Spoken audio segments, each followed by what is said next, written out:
All right. We are back after a long interruption.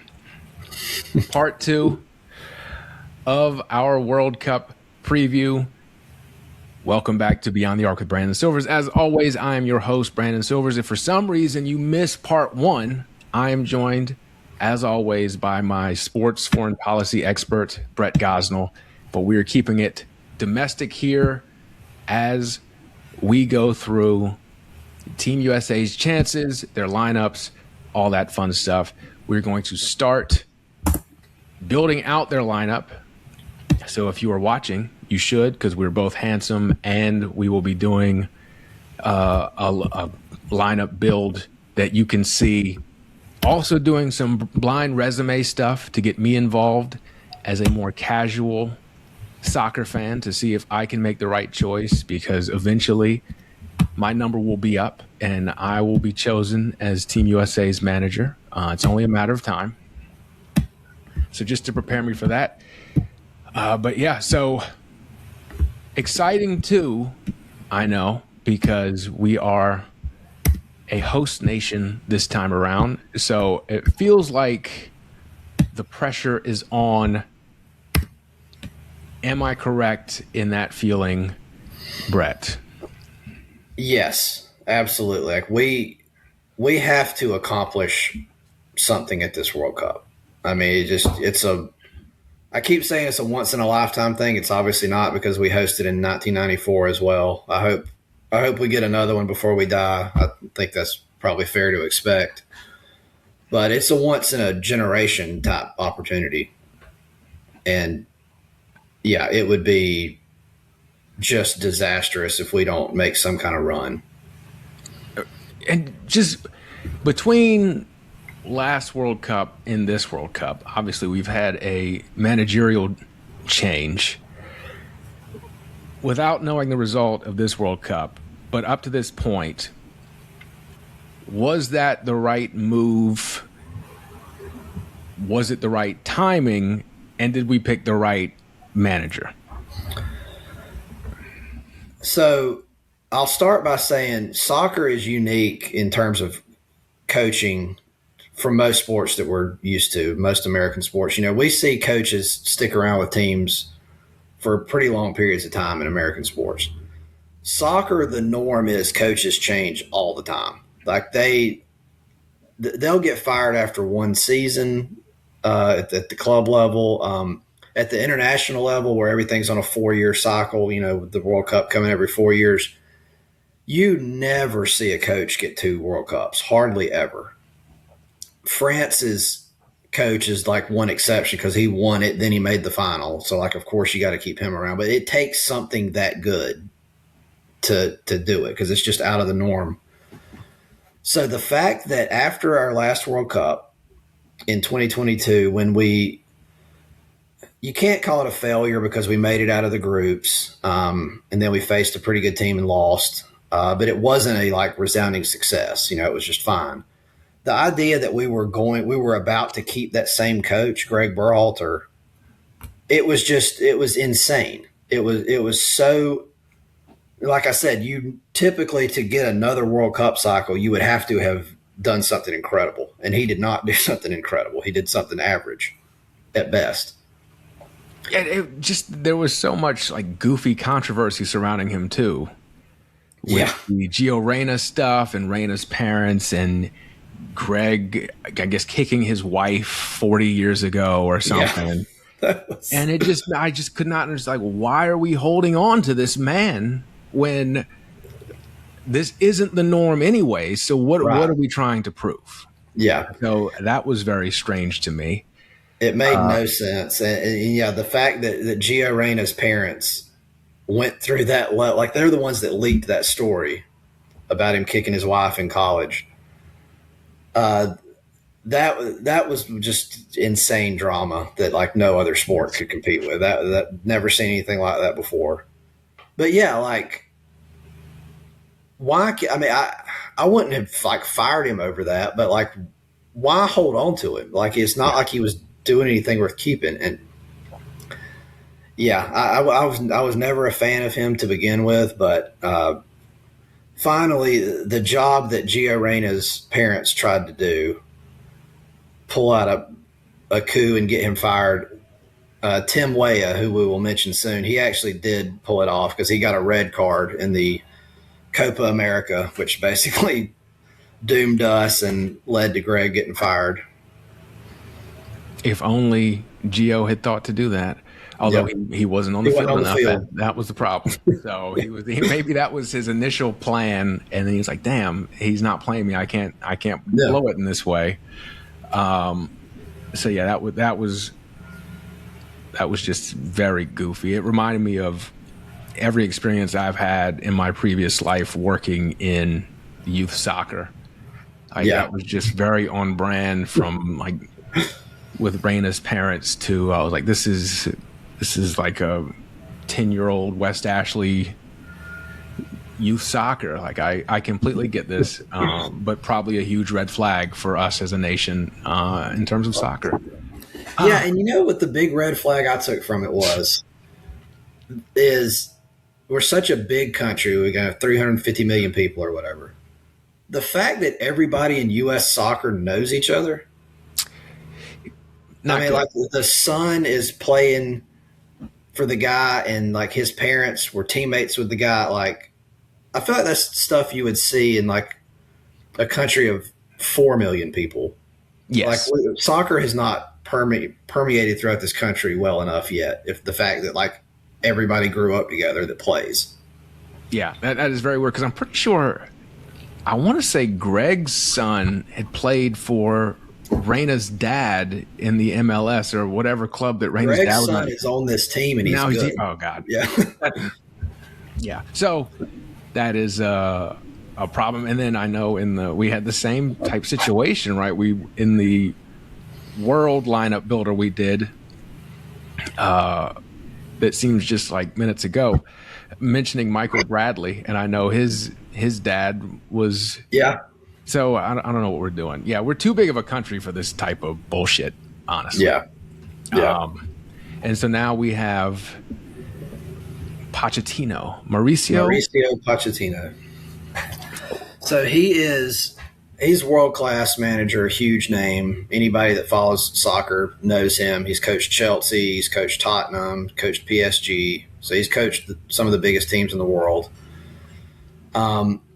Always been known for being good with younger players. That's kind of his calling card. And, you know, with this was another reason why I didn't understand any thought of keeping Berhalter. When you're hosting the World Cup, even a soccer nation like us that's not great, like we're the host, we are going to be able to get a good coach. Like who is going to turn down the opportunity to come coach the host nation at the World Cup? So I don't know, the idea that we couldn't get somebody was crazy. And we did end up getting one of the biggest names out there. He's come in and interestingly, there's a really good HBO documentary that's covering like the full last 4 years. The first episode covered the last World Cup, and then it's just showing the progression up until this one. And so I'm seeing now everything Pochettino's doing behind the scenes. And his main thing coming in is trying to change the culture and the attitude of the players. It's not like a tactical shift. It's not a strategical shift, which Berhalter was dog shit at all that too. But it kind of shows you like as dumb as some of the stuff Berhalter did with his lineups and tactics, the bigger deficiency was the culture that Berhalter bred. And it wasn't a bad culture in terms of like all the players loved each other and it was like it's a family and all that, but there was too much of that shit. There was no edge, there was no competitiveness. He was best friends with all the players. Everybody knew their like starting job was assured because Greg loves me and all this.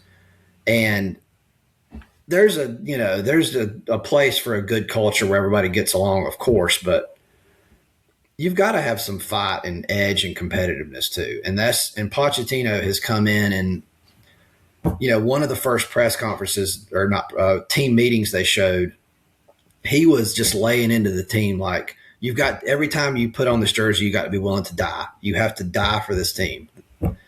And so that's the main thing he saw fit to call out is a lack of edge.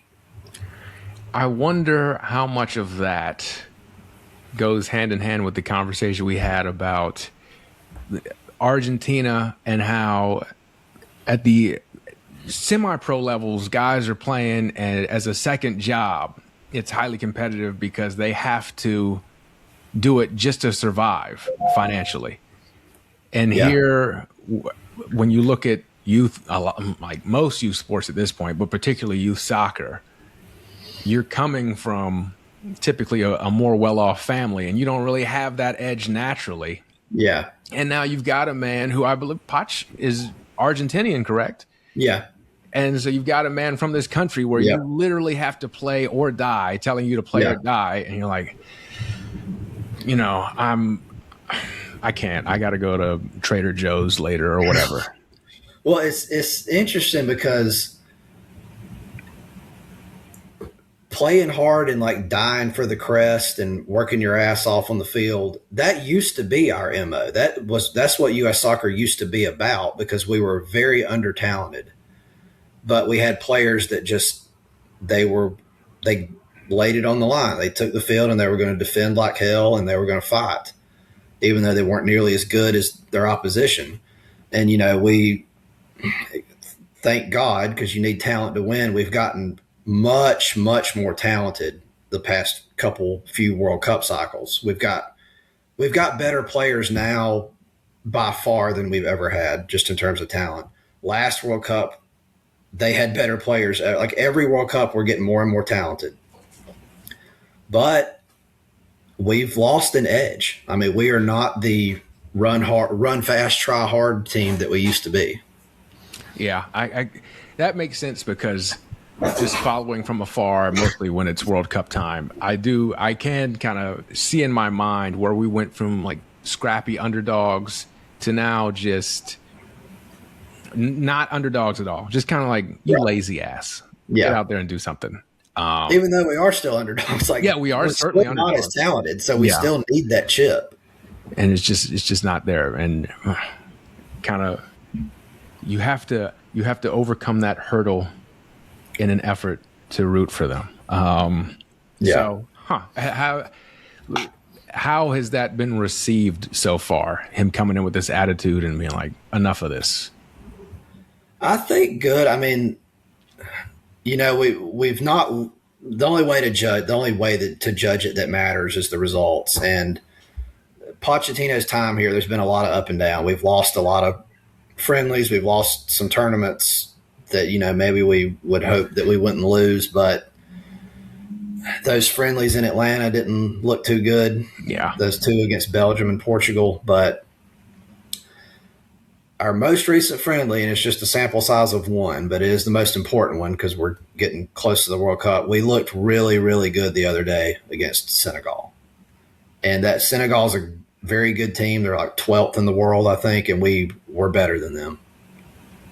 That is great news. Because we went to the Portugal game in Atlanta, and it was kind of uninspiring. Seemed like he might have been doing more tinkering at that point. He was, Like, I don't think he was like, this is my strategy for the World Cup from now until forever. He was messing around with some stuff, but you were hoping to generate some more excitement, but there's going to be plenty of time in the real tournament to do that. All right, well, let's look at the lineup, this lineup of soft asses, pampered Americans, and break it down, what we can expect, and then we'll do some more holistic analysis on the back end too. All right, so all the tinkering aside, I think we've got our formation now. I'm confident in what I've got on the screen here as being basically the correct formation. It's up here as a 3-4-2-1. You could call it a 5-2-2-1 because you could really say the right mid and the left mid are actually your right and left backs. That's probably more how I would look at it. But I didn't have that option here on this website. So really think of it as a back five with 3 center backs and a left and right back. But given what we've seen against Senegal, given the few times we have looked good throughout the last year with the friendlies, I'm confident this is the formation that we're going to play. All right. So what's like a benefit to this versus, I know with the world lineup, all-star lineup we did was a more traditional formation. What's the benefit to this, or why would someone play this formation? So generally what this formation is going to have with 3 center backs, that's more than 2. You typically have 2 center backs. When you have 3, you would think you're going to be more solid defensively. So that's the obvious benefit. These guys, what might be counterintuitive, even though you have the 3 center backs versus the 2, this can actually be a more attacking formation because your left and right backs, whereas in a back 4, they have to be good defensively and they have to be responsible defensively because they're 2 of the 4 defenders. In this formation, they've got more defenders behind them. That gives them a lot more freedom to attack. Okay. So, and even like you see on this formation, they're actually listed as midfielders, not defenders. So that's a big benefit of it is you get a lot more attacking play out of your wing backs is probably the correct term to use with this formation. And we have very good wing backs. That's probably our strongest single position. So that's really good for us. But honestly, the reason I think we're going to it is it basically there was a year ago there we had a 2 friendly setup. They take an international break and they usually play 2 friendlies before they go back. We looked like dog shit in one of the friendlies. Seemingly out of nowhere, just to try something, we went to this formation, having not played it before, and it just worked. It just clearly worked for us right immediately. So, I mean, that's kind of the simplest way to put it. This just seems to work for us. All right. I'll take it. All right. So let's start filling it in here. I wish we had this guy. You Tim Howard, yeah. So everything I said about us being more talented now than we've ever been, sadly, the goalkeeper is the one place that's not true. Those run hard, run fast, try hard teams that were under-talented back in the day, they did always have a legit superstar goalkeeper, and we don't have that anymore. So we're going to have to settle with this man. 74 rated Matt Turner. Or it could be, I'll put another person in there too, because there's like a 50-50 call. 69 Matt Freeze. Everybody thought it would be Matt Freeze, and then Matt Turner got the start against Senegal, surprisingly, so that's making people think it's him. But regardless of who it is, you're getting a MLS goalkeeper, not the best league, of course, so not super challenged, but they're competent. Matt Turner was our starting goalkeeper at the last World Cup. So for that reason alone, I would lean with Matt Turner, so I'm going to put him back in. Okay. And he was fine. He was totally fine at the last World Cup. I'm going to tell you why I'm going to lean to Matt Turner after the conversation we just had. And it could be wrong. I Googled Matt Freeze. First thing that comes up, headline from NBC News. He's a Harvard grad who comes from a family of scientists. There you go. I'm out. Yeah. Respectfully. Go save the world for sure. Yeah. But I need someone to save goals. Yes. Matt Turner, if you are Googling our goalkeepers pasts, Matt Turner was number 1 on not top 10 when he was in college. Before he was any kind of name, he was playing at Fordham, I think. It's worth looking up. Let's see, For Fairfield. anybody listening. Fairfield University. Okay, I got the F right. Fairfield. There was a ball. Opposing team tried to score from midfield. Took a crazy speculative shot from midfield. Bounced. He just watched it. I don't know why he didn't catch it. He just kind of watched it. It hit the crossbar, bounces straight up in the air like 20 foot, and it's coming down to him. And all you got to do is you kind of just knock it back over the goal, you know? Yeah. So you make sure it goes over the goal that way instead of in the goal. And like last second, he said, "I'm going to catch it," which he should have been able to do also, but why risk it? And he just goes off his face into the goal. All right. Well, we got some great prospects there. Yeah. So, Jesus, that's tough. That was a long time ago. He's grown. He knows now. He's grown. I'm a fan of him. I think he's pretty good. He played good against Senegal. He had a really good play where he came out of the goal aggressively and picked the ball off somebody's foot. So I'm fine with Matt Turner. Huh. I don't see Fairfield as a huge soccer power. And it looks like they did make the tournament before he got there. But interesting to me that kind of a smaller school guy is so successful on a national level. Yeah. Not a lot of competition, I would say. Yeah. All right, so now we're going with our left center back. This is our captain, Tim Ream.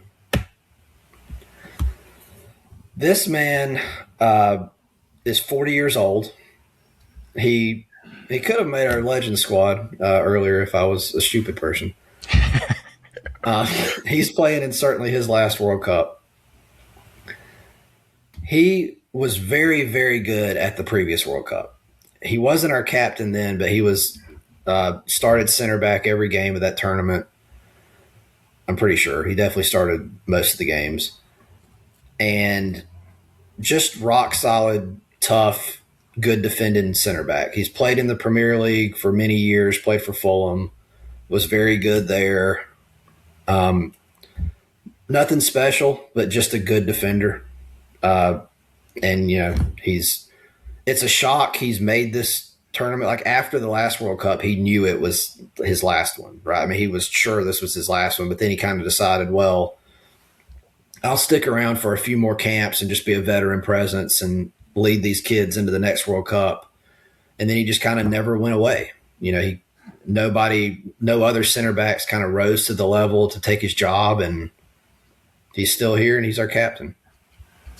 Okay, so far, a little anxious about what we've spoken about because, yeah, he's certainly old enough to have made the legend squad that we talked about before, and you kind of wonder why no one has risen up and taken his spot from him. And then you've got not top 10 or the Harvard elite in goal. But you know what? I believe in Poch, I guess, I hope. And it'll get better. I promise you it'll get better. The center back is our weakest position group, without any doubt, aside from goalkeeper. That's probably a bad combination to have. That is bad, yeah. But which is another thing. It kind of sucks that we're having to play three center backs when that's your weakest position group. But, you know, it is what it is. That's just kind of how it's worked out. But, well, shit, I guess you're going to continue to be anxious because we do have a good player here, Chris Richards. He is our best center back without any doubt. He plays for Crystal Palace, who's a very solid Premier League team. They just won the Europe Conference League, which is kind of a step below the Europa League that my boys Villa just won. Very good, very talented center back. Problem is he's injured, and he might not be back. All right. He did not play in that Conference League final I just mentioned. It's an ankle injury. He didn't travel with the team for the Senegal game that I mentioned earlier. So it's questionable. He But missed it last one is with a just an hamstring. ankle. Yeah. So, those can heal rapidly. We still got time. But this would be a big loss if we don't have him. Yeah. Yeah, it would. Yeah, he had a hamstring injury last time and didn't play. And Oh, yeah. so here we go. That's okay. I believe in his ankle. We've got something here we can shoot him up with. Yeah. So if he plays, he's legit, though. Okay. He's good. And Tim Ream, he's very slow, and we may get into that later, how that can hurt us tactically against who we're going to be facing in the groups, but he's still a solid defender in his own right, too. So the center back situation isn't too bad. Now, let's get into one of my personal favorites,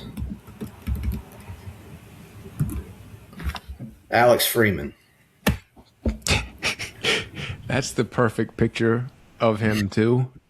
Because I swear to God, every time he was on the big screen at Mercedes-Benz, he had that exact same look on his face. Just blank stare, mouth open. And I was like, is this guy okay? And so I hope he is more alert at his position than he appears to be. Because I'm not sure what's going on there. So he is the son of NFL great wide receiver Antonio Freeman. Yes. Who, if you'll recall, Brett Favre broke all of his fingers over the years throwing rocket passes to him. Well, I mean, he must have taken some to the head here, judging by the joke I've been workshopping but not actually uttered out of my mouth yet. I've been saving it for today is Brett Favre injured Antonio Freeman's hands so bad that his son had to play soccer. I like that.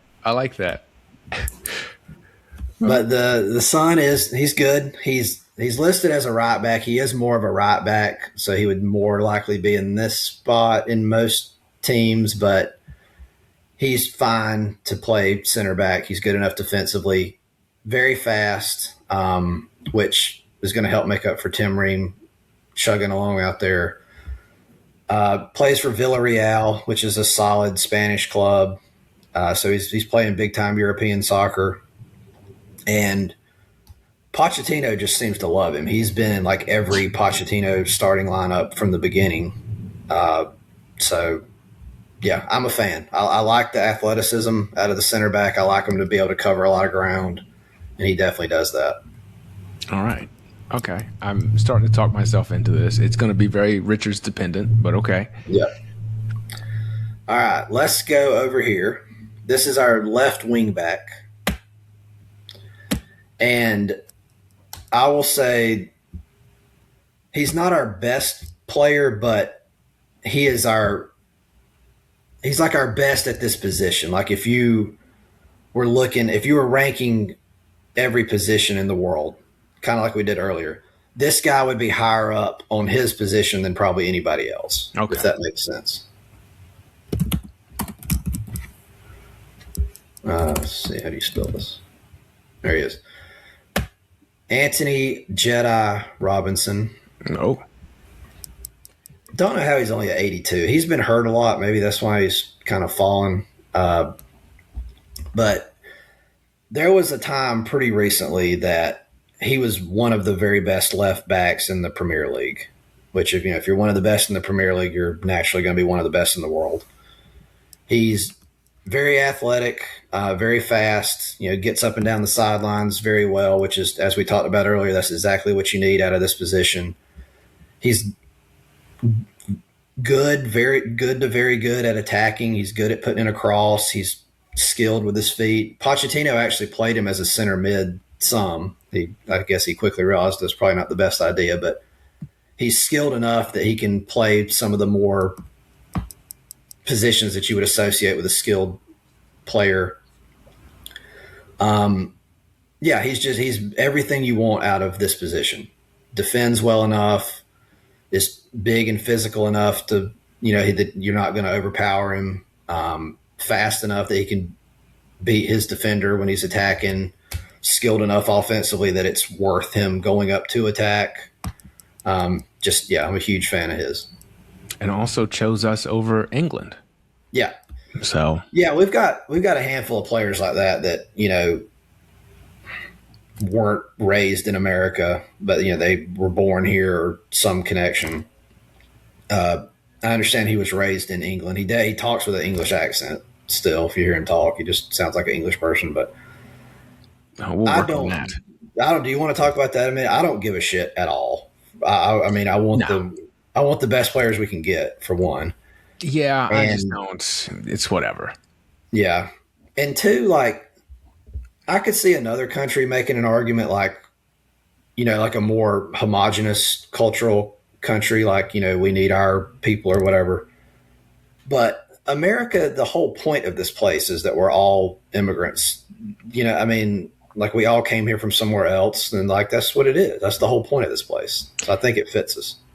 And I think that a couple of countries who probably can't complain about such things, like if we were to lose a player to another country as America, or England has someone claimed, I think that as much as our two nations have claimed internationally, then you should probably just take the L when it comes to sports. Yeah. Yeah. So let's go to the right wing back. Serginho Dest. Another not raised in America guy. He's got a lot of eligibility. I don't even know where he grew up actually. He might be Dutch. I don't know, but he's a cosmopolitan kind of fella. He plays the same position as Jedi Robinson. So everything I described about what you need to be good at, he provides that. But he's less of a defender, so he's not as good defending as Robinson is, but he's better in the attack. And he has a lot of pace, but his attacking quality comes a lot more from trickiness and things you typically see out of a winger. He can dribble around guys. He's really creative. He's just got a lot more variety in his attack than Jedi does, who's more relying on just running by you and putting in a good cross. Okay, yeah, he is. His background is wild. I've only seen this country. I've only read this country's name. I've never said it out loud. So this is a big moment for me. Is it Suriname? Is that what we're? Oh, is that where was he born there? His dad was. Okay. And his dad came to the U.S. when he was young, settled in Brooklyn, and then served in the Vietnam War and was naturalized as a U.S. citizen. Okay. So did Dest grow up in America? He was born in the Netherlands. Okay. And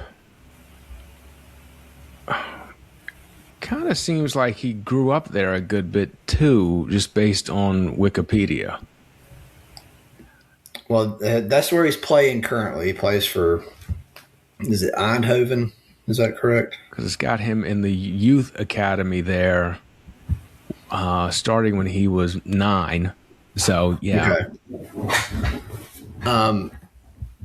So he's played it. He's been at, he was at Barcelona for a bit, which there's a funny story I want to tell about him from those days. But he's played at a lot of big clubs. He's bounced around a lot, but he's played high-level soccer. He's definitely battle-tested. The funny story from Barcelona, this kind of tells you the kind of guy he is. He's real laid back and, fun-loving. So when Messi was going to leave Barcelona, they kind of knew he was going to go to PSG or whatever, and they were planning a big ceremony just to honor all of his time at Barcelona. And it was a huge event, like a suit and tie kind of event that they expected all the teammates to be at, right? Well, the one person they couldn't find that morning was Dest. Nobody could figure out where Dest was. And anyway, they finally found him. He was just in a bathing suit on the beach playing pickup soccer with just random people. So like that's how much he loves soccer. He's just out there playing with random people barefoot. And they had to grab him and like take him to the event. I think they threw a jacket on him, but he's got like beachwear otherwise in all these photos, just with a jacket on. I like that. I think that yeah, a love of the game. Yeah, that is a true love of the game.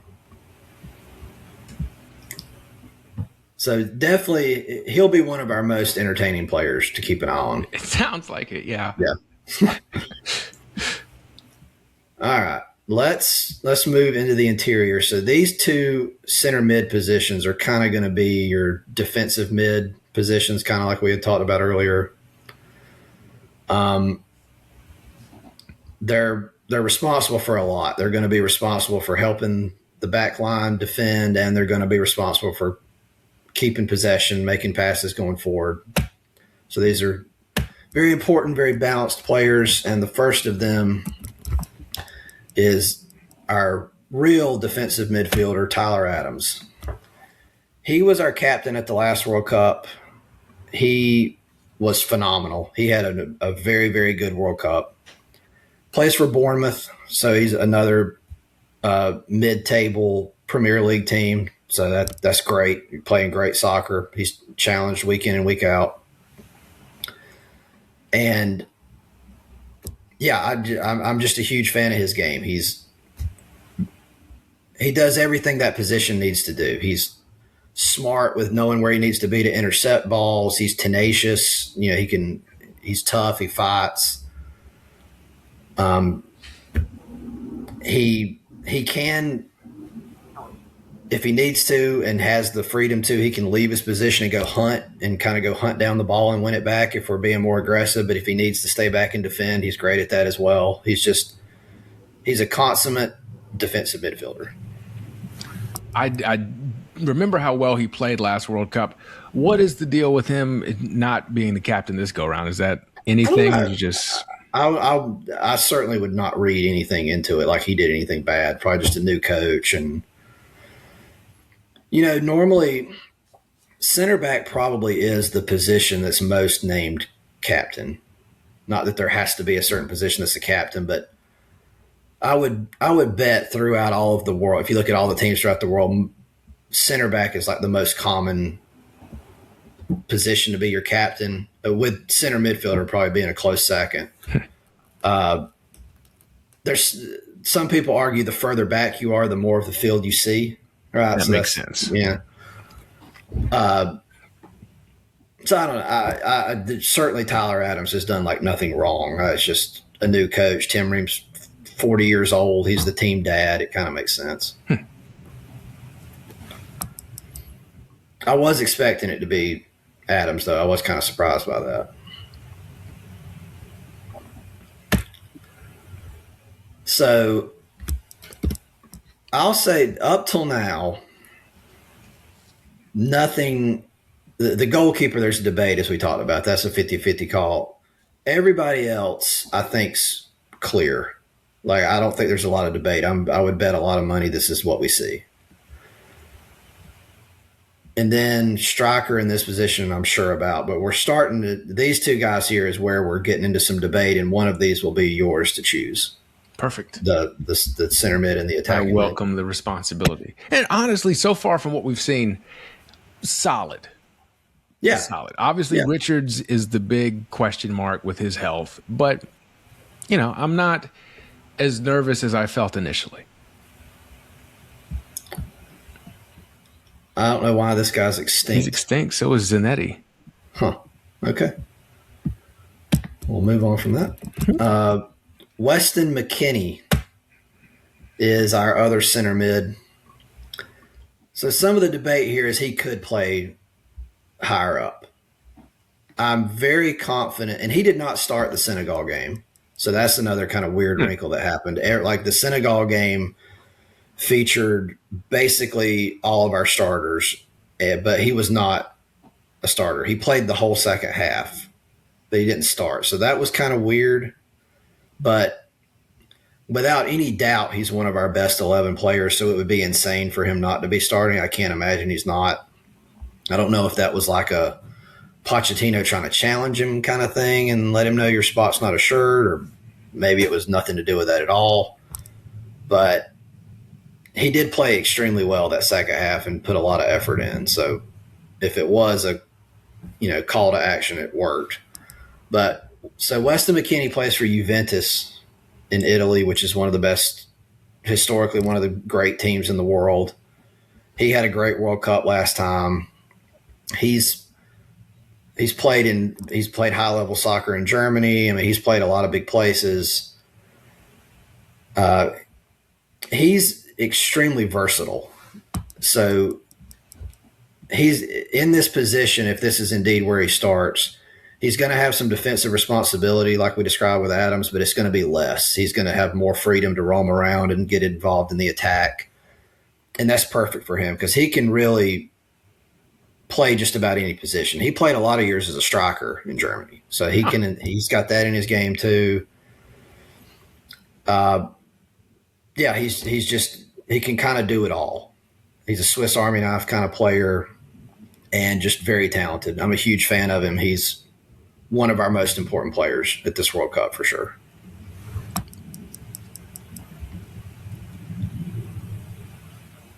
So I have no real thoughts on it. I'm trying to remember him from my casual fan, because initially what came to mind was, is he consistent?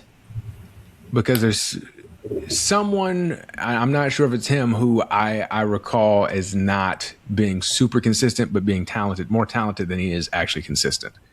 That sounds like Gio Reyna. Well, that could certainly be him. Yeah. Okay. Yeah. So McKennie he's had behavioral issues, is like putting it way too strongly, but he's got suspended from like one team camp because he stayed out too late. He's had like a little kind of tiny shit like that before. Just nothing bad and nothing that's like affecting him currently, but he's had some shit like that in the past. And I know with the read on his situation at Juventus, I think he got signed there and then they changed coaches, and like the new coach isn't somebody that necessarily would have brought him in. So he kind of started from scratch, but he like earned his way back in. So like he's a guy that when he gets on these club teams, and he may not be like the biggest name, but even among all of these very talented players, he finds a way to shine and gets his minutes. Okay. So he's legitimately very good. Okay. Maybe I was thinking of Reyna. Yeah. All right. So let's slide over here to the left attacking mid position. So what's interesting with this formation as opposed to our 4-3-3 earlier, if you see this front three kind of looks similar to what we saw earlier with left winger, striker, right winger. With this formation, these two guys they can kind of, at times they'll do the same thing the wingers do, which is kind of go more around the outside. But they also have freedom to play inside too and attack more centrally. So it's a more versatile position. Okay. But it's still an attacking position, right? It's not that different. So the guys we want here are players that can do both of those things. They're like technically good enough to play in the middle of the field with more people around them, but they've got enough pace to go around the outside too, like a winger. So it's a fun position. And Captain America, our superstar, is going to be one of them. Christian Pulisic.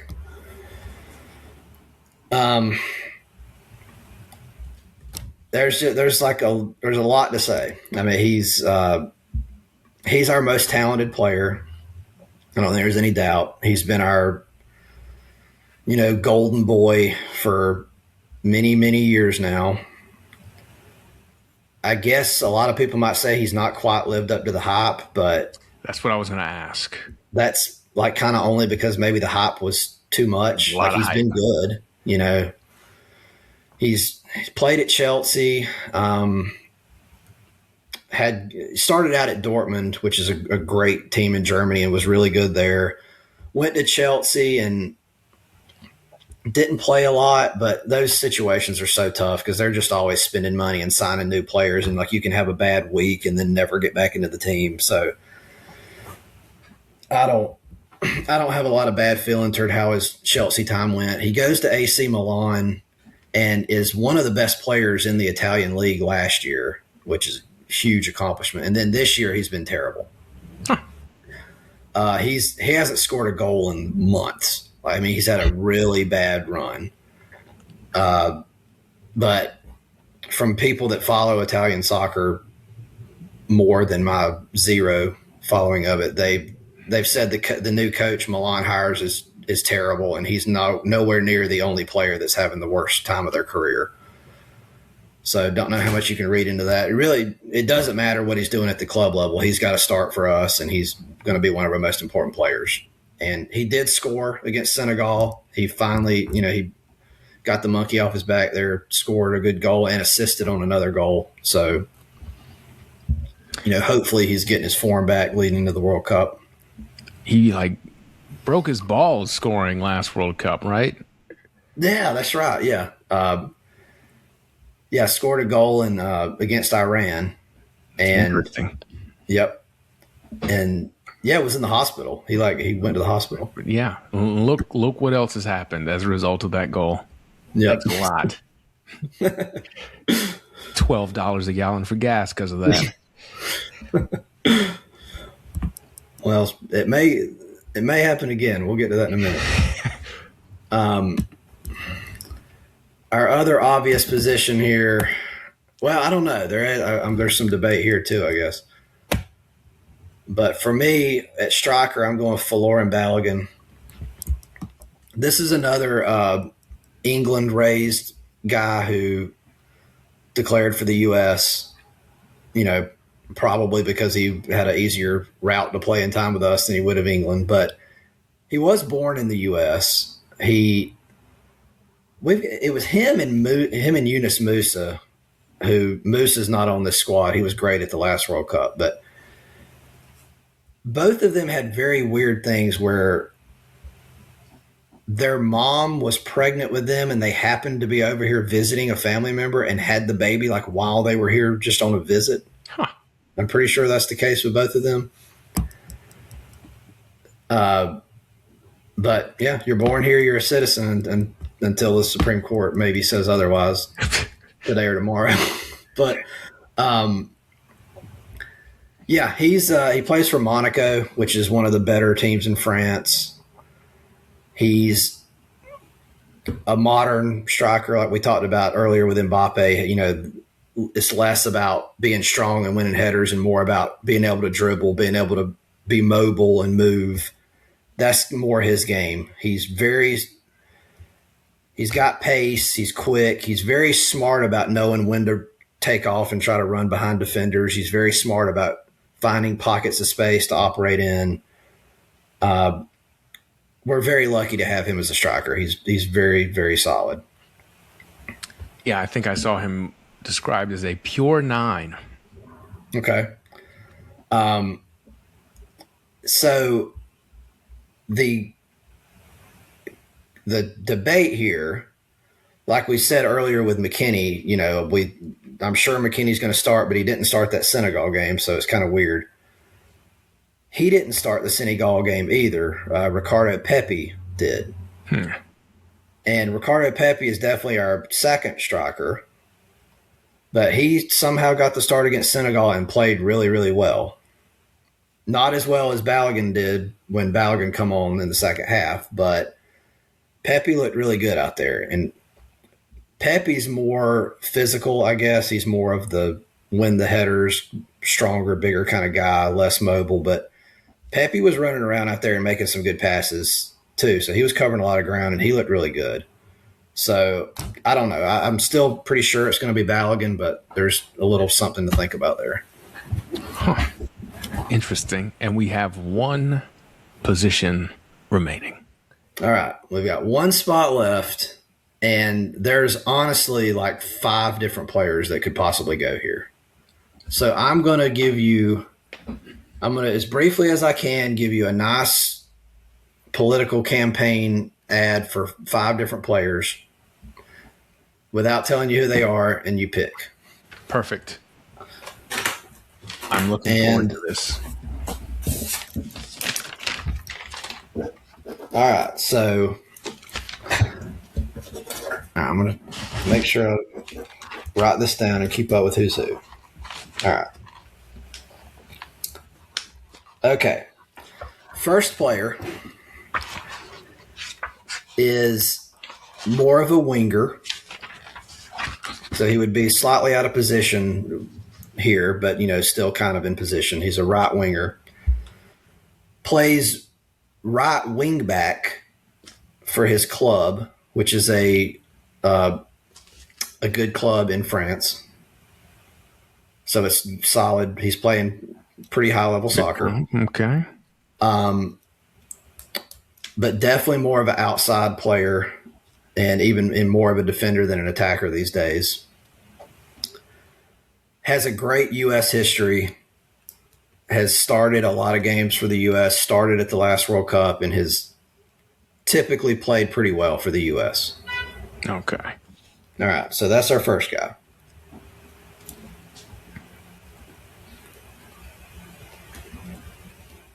Next guy is a perfect fit for this position. This is kind of the position he plays. He plays in the Mexican League, so not better than MLS probably, but not as good as the European League. But he is absolutely killing it. Like stats-wise, current performance-wise, he's one of the best players, if not the best that we have. He's just playing out of his mind in the Mexican League. Great dribbler, can score goals, can assist, just a good attacker, but again, doing it at a lesser league. Interesting. All right. There's 2 guys. Third, this guy is kind of similar to Weston McKennie in his versatility. He can play the position we've got Weston in now. He can play obviously the position we're talking about. He's played as a striker before. He's played different places in Europe, played a lot of high-level soccer. He's currently playing at Bayer Leverkusen, which is the defending champions in Germany. So he's playing at a big club. I guess versatility is the main calling. Competition and versatility are the main calling cards here. Okay. Yeah. He's better than I'm making it out, but that's the main things. He's played a lot of big places. He's played at a high level, and he is extremely versatile. All right. Next, we have a man who this is a great positional fit for. This is obviously the position he would play. He is maybe our most gifted offensive player, just pure ceiling and talent-wise. But he has not played hardly any club soccer in years. I mean, he plays for a team, but he doesn't get to play very often. He's usually on the bench. He's hurt a lot. He hasn't accomplished much at the club level. But raw talent, he is absolutely one of our very best, if not the best, attacking player. He's very creative, great dribbler, can score, very good passer. And the team we are going to face first in the group, Paraguay, he actually played against them in a friendly and scored. Huh. So he's proven track record against the team we're going to face. Last person. You remember the run fast, try hard stuff we talked about earlier? I do. Okay. So there's a player that we have that embodies this more than probably anybody I've seen. He is the ultimate, never stops running. He's always trying to press, and from when you have that makeup at this position, mainly they're going after the center backs if they have possession, running down the goalkeeper. They're making things difficult when the other team has the ball out of the back. That's a job he's happy to do. He'll do it all day long. That's 100% what he's known for, is Energizer Bunny type guy. But don't think that he's like under talented because of that, because he plays in the Premier League. He's played places in Europe. He's skilled enough to be at that level. So he's also, a solid attacking player, but certainly much more known for his work rate. All right, there's our 5. Whew. All right. This is tough. I think I have a ranking. Okay. My first choice would be player number 3. Okay. My next choice would be player number 5. Okay. Then I would go player number 2. Okay. Player number 1. And then player number 4 bringing up the rear. Okay. All right. This is interesting because we've kind of went the opposite direction. But should I reveal who everybody is now? Yes. Okay. The player you chose, and since this was your person, this is who we will put. You've chosen Malik Tillman. How do I spell his name? How about I just do Malik? There he is. All right. You've chosen Malik Tillman. Already described him, so, we know who he is. He didn't start the Senegal game either, but he came in the second half and played really well. I will not. I mean, he's probably he may be my guess at who starts. So you're probably correct. I think I liked versatility, and I like that he plays at a high level in Germany too. I like his competition. Yeah. That appealed to me. Yeah. Yeah, I mean, I think you're probably right. He's going to, regardless of if he starts, he's going to be extremely important. He'll probably start some games. I would say that for me personally, as we get deeper into the tournament and we're playing better teams, that he is who I would start. The first 2 games, well, I guess we'll get into it as we talk about previewing it more, but the first 2 games we're going to be playing teams that aren't very good, but they're going to defend hard. So we have to have the most attacking options we can on the field to break them down. So I would go with player number 4, Gio Reyna. I wondered if this was Reyna. Yeah. Just because we've been hearing about his talent level for years. So I guess there's a couple that was hard for me. And so that's why I put him last, because it just the red flags were red flags that bother me across all sports. Yeah, like, I feel like I don't like talking about players' potential too much when it comes time to actually play. Like, what have you actually done? How is your production level? And then also, not really playing at the club level that much this year and being injured, that just seemed like that was too much for me to overcome. So I'm sure I'll be receiving a phone call and someone will be digging into my past.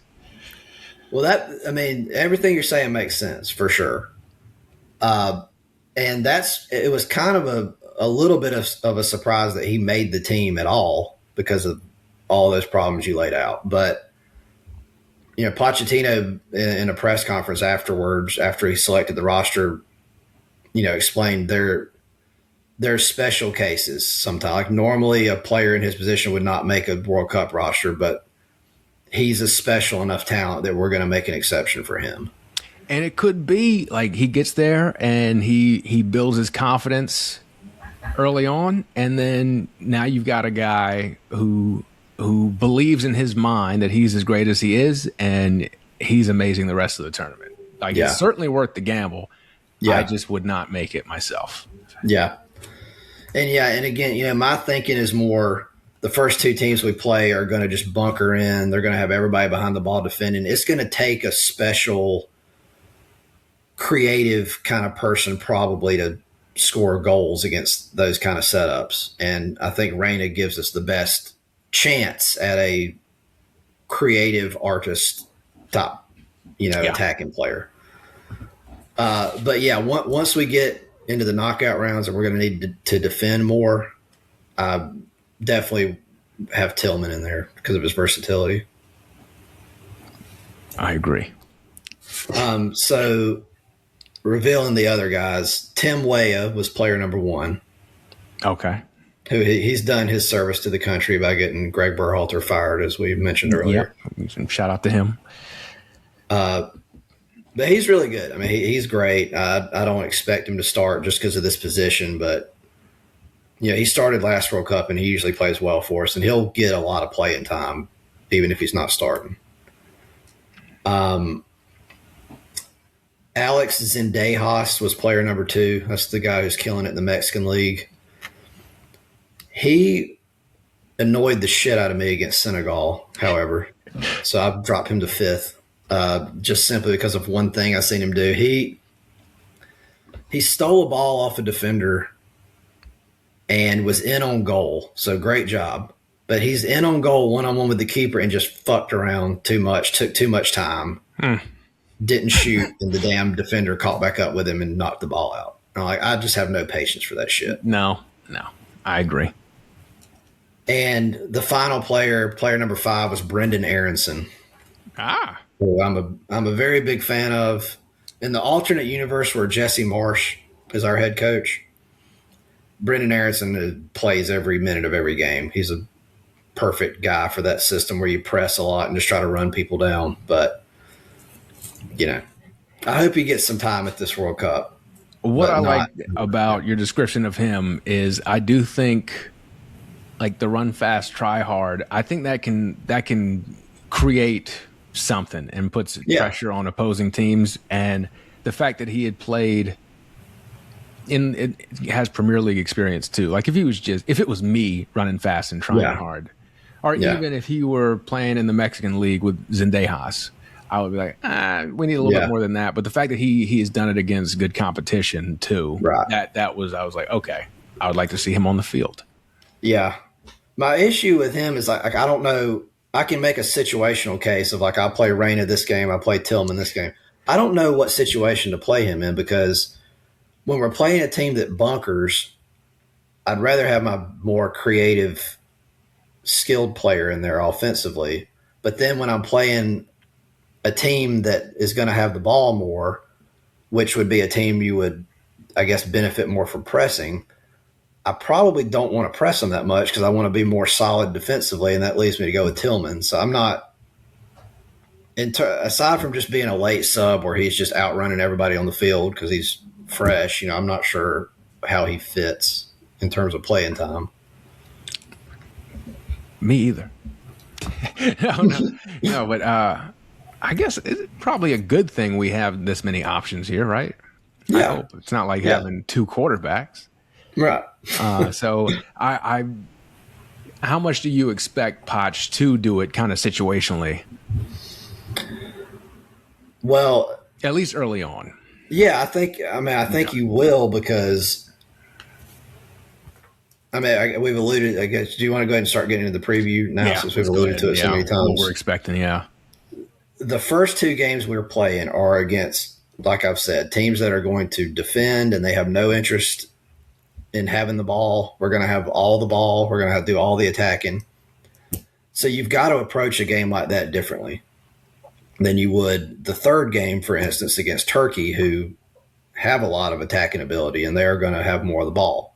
Not more – it's going to be more 50-50. And then if you make the knockout rounds, you're at some point pretty soon you're going to run into a team that you're not as good as, and you're going to be the one defending at that point. So that's a whole other setup. So you don't have a choice but to make adjustments. Yes. So it might be good to pull up the group, I guess, and we'll go through the group and what we need to do to get out of the group, because I know you have a vested interest in this as well. Yeah. Yeah, I'll talk through that too as well, because I think it's pretty smart. Or I agree. I'm excited. Dumb. Yes. All right. So here is our group, Group D of the World Cup. Don't know why they made us Group D, because A is one host and B is the other host. And then it skips to D. But anyway, that's where we're at. So the group stage, you play every other team once. So you're going to play 3 games. Those games are going to be in LA, Seattle, back to LA. So they're doing us a favor with the travel, making it nice and close. And as they always do, they give the host the easiest draw that you can. So this is there's no slouches in this group. There's some teams in this tournament that are going to lose every game like 5-0, like Cape Verde. But there ain't no teams like that in this group. These are tough, somewhat tough teams, but it's also a group that we are clearly the favorite and we should win it. At least finish top 2, which is what you need to do to advance. And you can even finish third. The top half of third place teams are also going to advance. That's another kind of bullshit thing we get with this expansion. Yeah. But anyway, there is no excuse whatsoever not to get out of this group. Well, what happens if we don't? Do we just give up on men's soccer as a nation at that point? I mean, like it would be that catastrophic. Yeah, like that's how embarrassing it would be. Like it would be so bad. Yeah. So first game, go ahead. Sorry. Yeah, I was going to say, like, knowing that you could finish third and still advance, that would just be laughable. Yeah. Yeah. So first team we're going to play is Paraguay, June 12th in Los Angeles. Paraguay, you made the SEC reference earlier. They're coming out of South America, so they are battle tested, but not a lot of talent. The only player that's notable to me really is Miguel Almiron of Atlanta United fame. Won the title with Atlanta United in 2018, so it's been a while. And he's not as good as he used to be, but he's a fun attacking player that runs hard, runs fast. Not as fast as he used to. But Paraguay's MO is defense. They have no interest in possessing the ball. Any goal they score is just going to be a counterattack where they get a turnover and Almiron or somebody just beats everybody else back down the field. They're all about just setting up strong defensively, putting every player behind the ball and making you go through the whole team. They started World Cup qualifying off poorly, fired 2 different coaches. Ooh. And then finally this third coach they got in this qualifying cycle come in, put the defensive mindset in, and they actually got more from the date of that hire on, they picked up more points in qualifying than any other South American team. Wow. So, they're not going to be easy. But talent-wise, we're quite far ahead of them. So we should be able to beat them. If it's just 1-0, that's fine. But we should be able to get this win. Next team we play is going to be Australia on June 19th in Seattle. Kind of everything I said about Paraguay. Not a lot of talent, but they're going to defend like dogs and they're going to be hard to break down. And that's about all you can say. So when Paraguay and Australia play, that can be a game that you miss. That's going to be a horrible game to watch. But, yeah, I mean, that's what they do. They're just going to defend. They're going to let us have the ball the whole time, and we're going to have to break them down.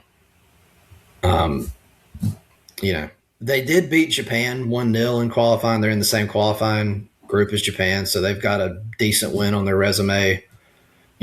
Not slouches by any means, but a team that we have to win against. Yeah, I don't think of them. I think of Australians being like individual great athletes at different sports, but their teams I don't find are they're just basically what you're saying about the soccer team. Like, okay, they're solid, but they're not a threat to really do a ton. Yeah. What are they best at? Rugby, I guess. That's got to be it for sure. Yeah. Just not even thinking about it. Yeah. Their women's team has been good. Yeah, we talked about it with the World Baseball Classic, basketball. They're okay, but they'll have great players for sure, but at least not since probably the early 2000s. I know the men's basketball team, actually the women's too, probably at that point, were always decent. Yeah, but not a ton since. Yeah. So the final team, and this is the best team besides us, Turkey.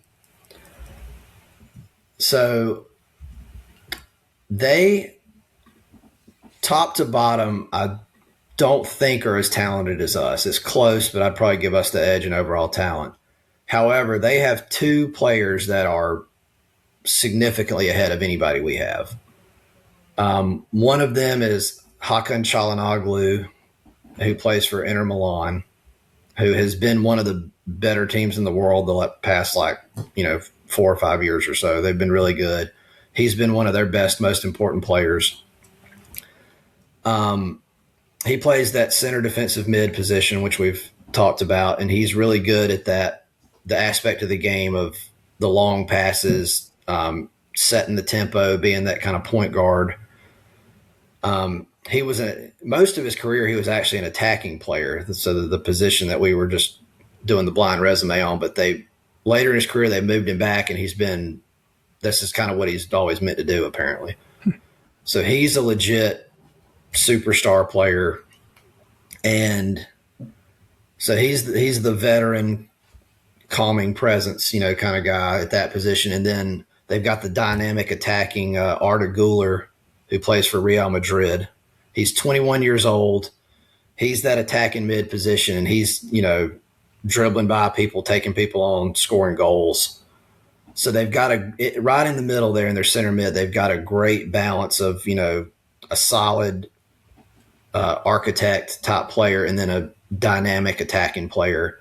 And, they're both playing important minutes at two of the best clubs in the world. So these are legit superstars that they have.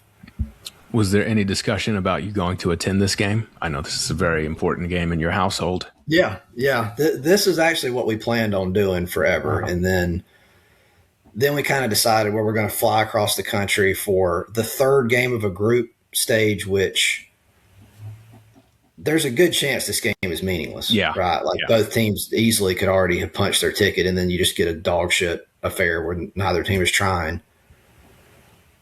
You don't want to spend the amount of money that would cost to go to this game, and that'd be a risk. So yeah, what we've decided to do is that I'm going to go solo. We're not going to have the kids, which that would be a whole other mess and quadruple the expenses.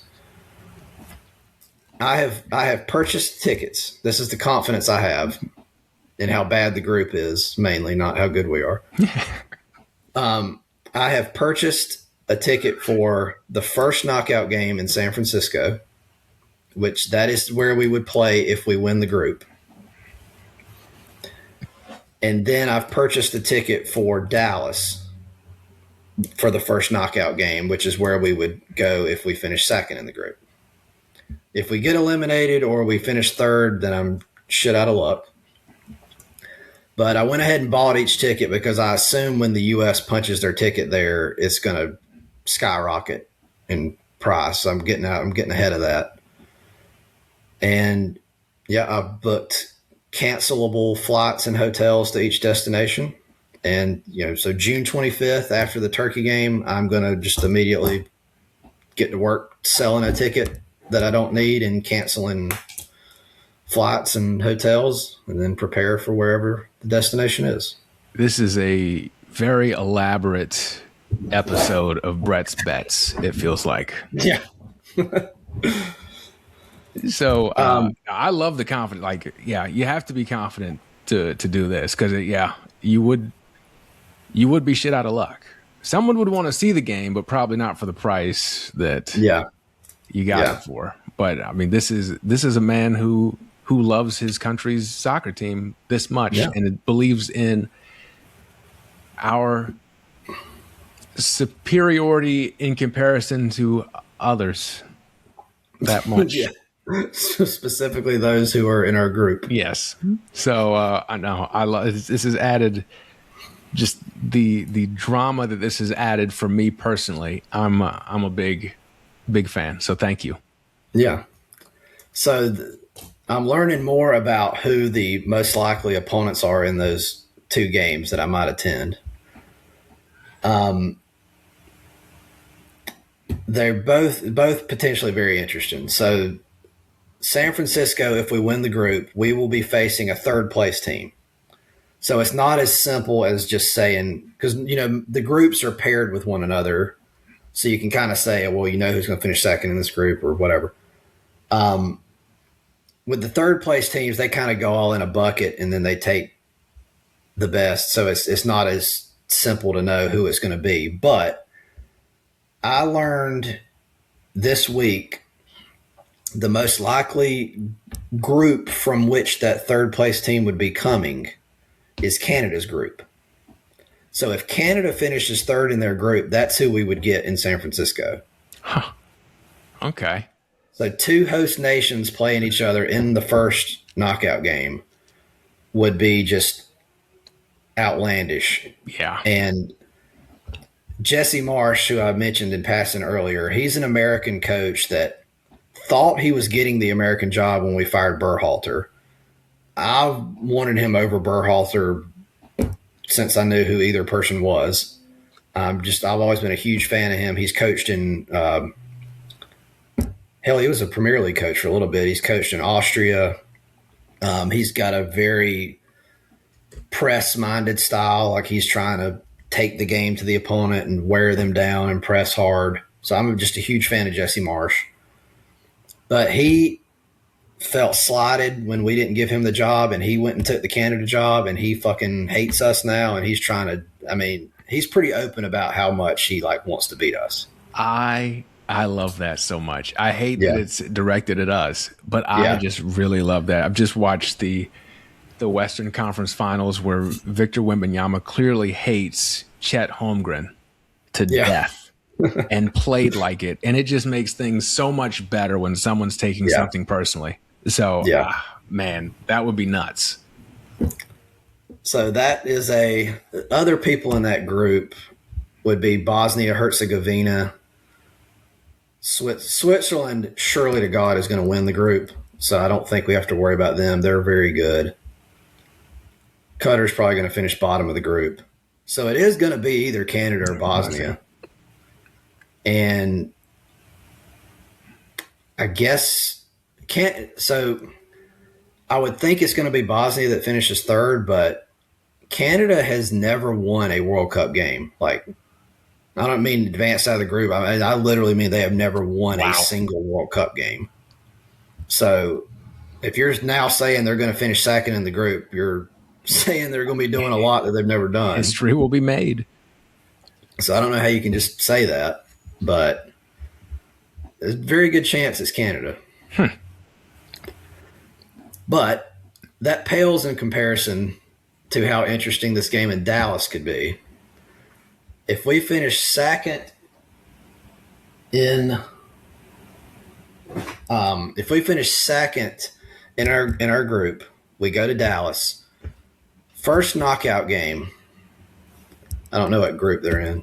Okay, I picked it right away. Look at these people and tell me who you think is probably going to finish second in this group. It's got to be Iran.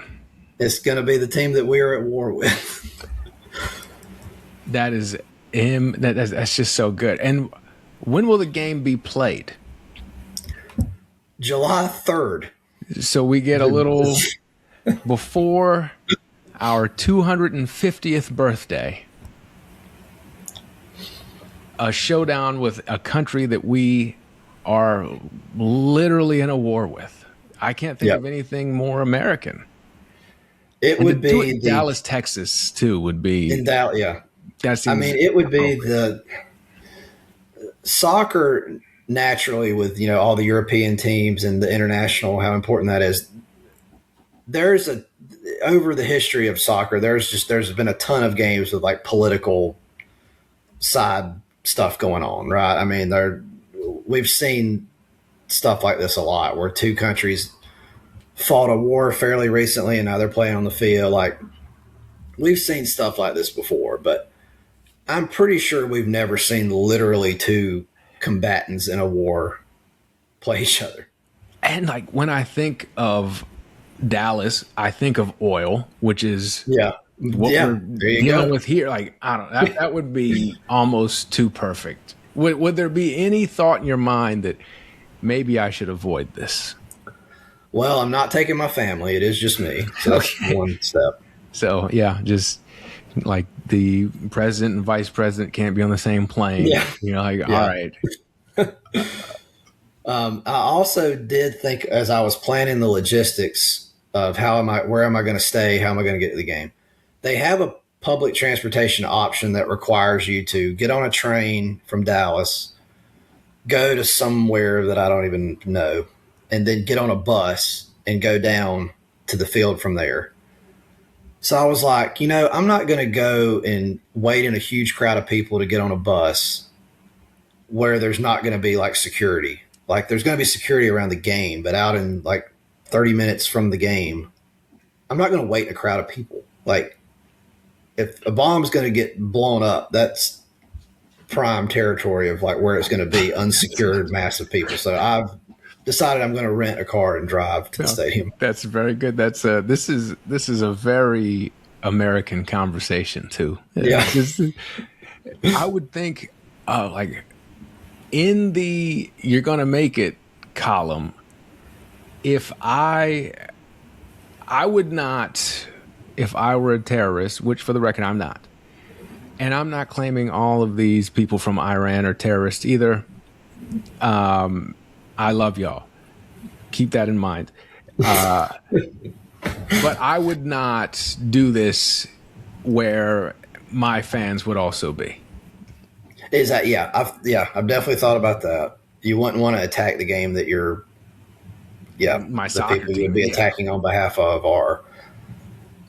And there's also a weird dynamic of, at least like early in the war, the Iranian diaspora, so like the Iranians living in the U.S., they were like in favor of it. It's, at least I saw a lot of videos of it because they hate the regime over there. Is why they left.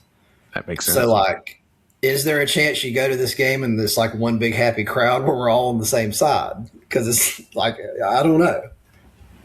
This is interesting too, with it being America. If there was going to be a terrorist attack of any kind, would you take Dallas or the field? This is 2026. This is what we have to talk about. Like, I think it's more likely to be somewhere else than in Dallas. Yeah. Yeah, I don't know. I've never been to Texas aside from a layover. But of course I've got it in my head that everybody's got a pistol in their hip. They do, yeah. So they're gonna stop anything before it gets started. The good guys with guns. Yeah. Yeah. And like, I'm also factoring in too a fair amount of domestic terrorism that we experience here as a country. But I still think, for the reasons that you've mentioned, where that I think they hand you a gun as soon as you get out, as soon as you land. Yeah, we'll see. They fall That might be with in my- oxygen masks. They fall in the plane. You take one and then you walk out. So I think for that reason, I don't think there will be any terrorism of any kind, domestic or otherwise, in Dallas. But I would be curious about other cities. Yeah. Yeah, San Fran, I'm not confident in being at my safest there either. That's a lot going on there, yeah. Yeah. and I am taking the train that game. So, I bet that would, yeah, I I'm would not renting a car in that scenario. That's probably So for the best. Yeah. So I don't know, man, but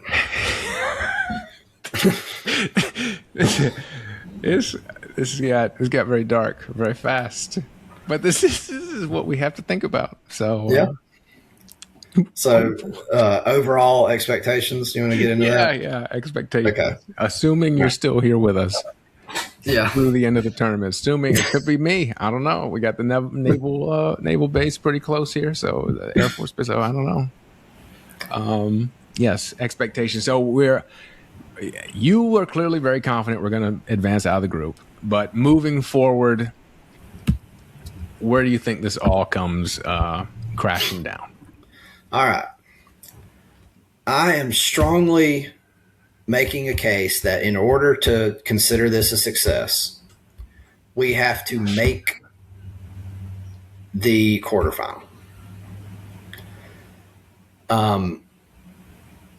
Now that requires you to win 2 knockout games. So we'll have to advance from the group, win one of the games I'm going to be at, win the next game, and then you're in the quarterfinal. If we do that, I consider that a success. The obvious pushback is, in the entire history of this nation in soccer, we have won 1 knockout game. So I'm now asking us to double in a single tournament the amount we've won in our history. So now let me defend that. So I've just laid out how we have to get out of the group and who we're going to probably face in that first knockout game. We're favorites to do all of this, right? We're favorites to beat Iran. We're favorites to beat any third place team, whoever it is. Okay. Especially on home soil. I would almost count that first knockout game as like an almost inexcusable loss, just like I would count not getting out of the group, right? You're on home soil, you're going to be facing a team that you're better than, assuming Switzerland doesn't fuck around and finish third somehow, which I can't imagine. So, getting to the round of 16 should be very doable based on what I said. Now, the challenge comes we got to win one more game to then make the quarterfinal. That game is either, if we go the Dallas route, we're going to be facing Argentina in Atlanta, defending champions. If we go the San Francisco route, we're going to face Belgium in Seattle. Belgium beat us 5-2 here in Atlanta in a friendly not very long ago. So I'm asking us to pull an upset one way or the other. But I'm only asking us to pull one. That's all I'm asking. Everything getting to that point is we're the favorite to do that. I'm asking us to pull one upset on home soil. And if you can't do that, there's no reason to play on home soil. That's the whole point. That I agree. Like, you are in front of your crowd for, like you said, this is like a once in a generation opportunity. You gotta give us one upset. I think that's more than fair. I do wonder, now that we've been talking, will there be like a DraftKings teaser where you can get, Canada's first win, U.S. upset against Argentina, and terrorist attack? That I would probably need to hit that to afford all this trip planning that I've paid for. So, just going back to your own selfish needs, which team do you think we have a better chance of pulling the upset against? It's got to be Belgium. I mean, they always underachieve. They're always very good on paper, and then they never do very good in the actual World Cup. So even though they beat us 5-2 not long ago, I think the game was actually tied at halftime, or maybe we might have been down a goal. I think it was actually tied. And then in the second half, in these friendlies, they fuck around anyway. I don't know how much you can take out of it. So you'd certainly rather have to beat Belgium than Argentina. But Argentina game would be in Atlanta. Yes. So that would be incredible. So that would give me another U.S. game I get to go to. So who would you, with all this information, who would you rather face? Selfishly, probably Argentina, just because I'd get to go to another game. And the fanfare, I mean, it's realistically, of course, your goal is to win the whole thing. But realistically, we're not going to do that. So the whole point really is just to have a great experience and to build soccer in this country, right? Just build momentum. Like the 94 World Cup that was here had such an impact. I mean, it created a domestic league. That's how MLS got started, right? So that's the realistic goal of the tournament from a high level is let's build soccer in this country and just get it bigger so we can be better going forward. The way you do that is you play these big games that everybody is interested in and they're pulling for you, So Argentina, defending champions, that would be that. And, a big reason I'm talking about you want to get to the quarterfinal. It's not just simply the accomplishment of that, of being able to say we're one of the last 8 teams standing, which would be huge. But the thing you're getting there is you're getting now to play in the game that would get you to the Final Four. And you're probably not going to win that game, but can you imagine the build-up to that game of like the U.S. is playing for a spot in the Final Four. If they win that, then it's one game out of the finals. Like just the fanfare around that, and no matter how the game goes. I was just like, even like a tough loss could still be wildly impactful on our country's like playing of the sport moving forward. Absolutely. No, I think you're right. I think that's both for you getting a chance to see it in person and also just what that could do for soccer. I think you gotta go up against Argentina because you could win. Yeah, I mean they won the last World Cup, but they didn't look invincible. I mean obviously you win the World Cup, you did a hell of a thing, but it's not like they were out there drilling everybody 4-0 and looked unbeatable. I mean I think Saudi Arabia beat them in the group stage. And like we do this every Saturday college football season. Like surely I can talk myself into our best soccer players playing off an upset of some kind. So and going against Messi, like the amount of eyeballs that would be on that just for that reason. I mean, and Mercedes-Benz is such a cool venue, full stadium. It's just fitting. Oh my gosh, yeah, it is insane, and they have been planning for this forever. That was one of the little discussion panels I went to with the Black Sports Business Symposium in Atlanta 2024. They were talking about this World Cup and how excited they were for it and everything they had planned, specifically in Atlanta, and how they were building the experiences out that would make it Atlanta-centric. And they were also in communication with the other host cities so they could have some tie-ins across the whole event. So, I think it is going to be awesome. So I'm hoping the team can do their part. Is there anything else we need to cover about this World Cup? I don't think so. It's going to be amazing from a neutral perspective. If you're a U.S. fan, I mean, I've got a lot of hope. You should too. I mean, I expect something good, Yes. You and me both. This was fun. I appreciate you coming to yap about soccer with me. This has been another episode of Beyond the Arc with Brandon Silvers. Don't forget to subscribe, brandonsilvers.com. My weekly sports watch guide will be very World Cup heavy, as you imagine. Thank you for watching, listening, rating, subscribing, reviewing, and sharing. We will get Brett's GoFundMe set up shortly to fund all of his travels. And I will talk to y'all later.